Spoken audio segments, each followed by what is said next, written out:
Good morning students. Class 12 में आज आपका टॉपिक का नाम है मानव में गुणसूत्री व्यतिक्रम। ठीक, क्रोमोसोमैटिक डिसऑर्डर इन ह्यूमन।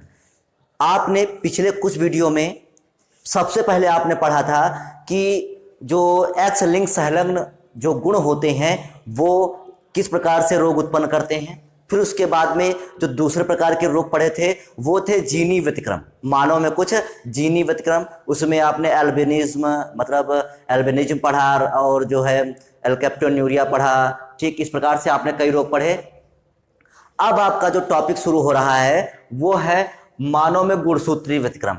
हम इसमें जानेंगे कि जो गुणसूत्र होते हैं तो गुणसूत्रों की वजह से, गुणसूत्रों के कम या अधिक हो जाने से, जो मानव होता है, मानव में गुणसूत्रों के कम या अधिक हो जाने से कौन से रोग उत्पन्न हो जाते हैं।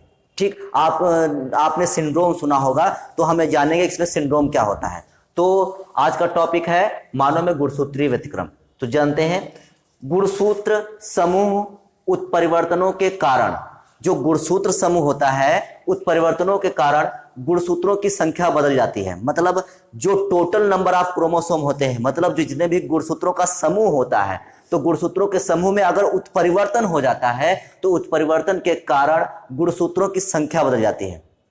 देखिए, अगर जो गुणसूत्र का समूह होता है या गुणसूत्र होते हैं तो गुणसूत्र में जब उत्परिवर्तन हो जाएगा तो उनकी संख्या कम हो सकती है या अधिक हो सकती है, तो जिस कारण से अनेक प्रकार के रोग होंगे। तो आगे देखते हैं, ऐसे परिवर्तन दो प्रमुख प्रकार के होते हैं। मतलब जो ये परिवर्तन होते हैं तो ये दो प्रकार के होते हैं। कौन कौन सा? यूप्लॉइडी और एन्यूप्लॉइडी।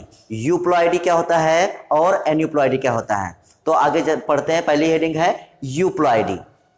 देखते हैं यूप्लॉइडी क्या है। इसमें गुणसूत्रों की बदली हुई संख्या सदैव एक सेट में होती है। मतलब जो गुणसूत्रों की बदली हुई संख्या होती है वो सदैव एक सेट में होती है। और इसमें एन्यूप्लॉइडी में क्या होता है कि इसमें एक सेट में नहीं बल्कि गुणसूत्रों की कुल संख्या कम या अधिक हो जाती है। मतलब इसमें टोटल गुणसूत्रों की संख्या में कोई गुणसूत्र कम हो जाता है या अधिक हो जाता है, जबकि इसमें क्या होता है, इसमें गुणसूत्रों के जो है एक सेट में संख्या बदल जाती है। तो जिसके कारण से, और हमेशा जो संख्या बदलती है वो अगुणित संख्या बदलती है, अगुणित संख्या बदल जाती है। जैसे अगर कोई गुणसूत्र द्विगुणित है तो वो त्रिगुणित हो जाएगा, और अगर गुणसूत्र त्रिगुणित है वो चौगुणित हो जाएगा। तो इसमें मतलब गुणसूत्रों की संख्या बढ़ जाती है। ठीक, लेकिन गुणसूत्र संख्या किस में बढ़ जाती है? एक सेट में बढ़ जाती है। तो वही लिखा हुआ है, इसमें गुणसूत्रों की बदली हुई संख्या सदैव एक सेट में होती है। जैसे त्रिगुणित 3n, चौगुणित 4n आदि। तो इसमें गुणसूत्र ये जो संख्या बदलती है वो एक सेट में बदल जाती है। अतः इसे बहुगुणिता, मोस्ट इंपॉर्टेंट, अतः इसे बहुगुणिता भी कहते हैं। मतलब इसे एन्यूप्लॉइडी को और क्या कह सकते हैं? बहुगुणिता कहते हैं, क्योंकि इसमें गुणसूत्र संख्या जो सेट है वो बदल जाता है। ऐसा जंतुओं में कम और मृत्युकारक होता है। अगर जो जंतु हैं, अगर जंतुओं में ऐसा हो जाता है, यूप्लॉइडी हो जाता है, अगर गुणसूत्रों की संख्या त्रिगुणित चौगुणित हो जाती है किसमें? जंतुओं में, तो मृत्युकारक हो जाएगा। पहला बात तो इसमें जो होता है जंतु में ये एक चीज कम होती है, लेकिन अगर हो भी गई तो ऐसे जीव की मृत्यु हो जाएगी। ऐसे जीव की क्या हो जाएगी? मृत्यु हो जाएगी। लेकिन पादपों में बहुत अधिक पाया जाता है। जो बहुगुणिता है वो पादपों में अधिक पाया जाता है। आपसे पूछा जाएगा प्रश्न कि बहुगुणिता किसमें अधिक पाया जाता है, तो ये पादप जो प्लांट्स होते हैं उनमें बहुगुणिता बहुत अधिक मात्रा में पाई जाती है। जबकि जो जंतु होते हैं उसमें बहुत कम या अनुपस्थित होता है। अगर किसी में हो भी गया तो उस जंतु की मृत्यु हो जाएगी। दूसरा आता है एन्यूप्लॉइडी। इसमें गुणसूत्रों की बदली हुई संख्या एक सेट में नहीं बल्कि गुणसूत्रों की कुल संख्या कम या अधिक हो जाती है। मतलब जैसे गुणसूत्र संख्या, जैसे मानव है तो उसमें मानव में गुणसूत्र संख्या टोटल संख्या कितनी होती है?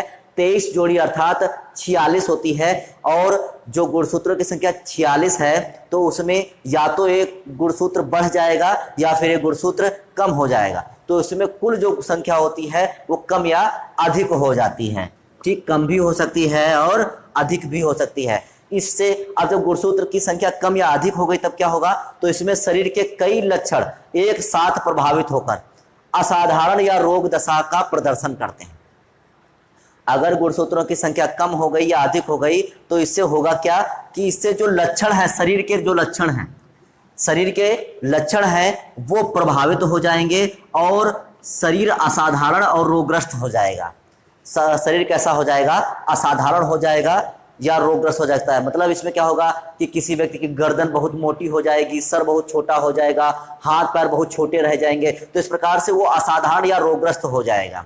ऐसे लक्षणों के समूह को सिंड्रोम कहते हैं। तो ऐसे लक्षणों के समूह को क्या कहते हैं? सिंड्रोम कहते हैं। मनुष्य में पाए जाने वाले कुछ सिंड्रोम निम्नलिखित हैं। देखिए, मैंने आपको एन्यूप्लॉयडी बता दिया है। तो एन्यूप्लॉयडी में जो आपने कक्षा 10 में पढ़ा होगा, जो डाउन सिंड्रोम क्या होता है, पटाउ सिंड्रोम क्या होता है, एडवर्ड सिंड्रोम क्या होता है, तो इस प्रकार से क्लाइनफिल्टर सिंड्रोम, तो इस प्रकार से जो सिंड्रोम आएंगे वो सब आ जाएंगे एन्यूप्लॉयडी के अंतर्गत। तो कल जो हम नेक्स्ट वीडियो बनाएंगे उसमें हम आपको सभी जो है सिंड्रोम बता देंगे कि कौन सा सिंड्रोम किस गुणसूत्र के घटने या बढ़ने की वजह से हो जाता है। तो आज के लिए, आज आपने यूप्लॉयडी और एन्यूप्लॉयडी के विषय में जाना, तो आज केवल इतना ही।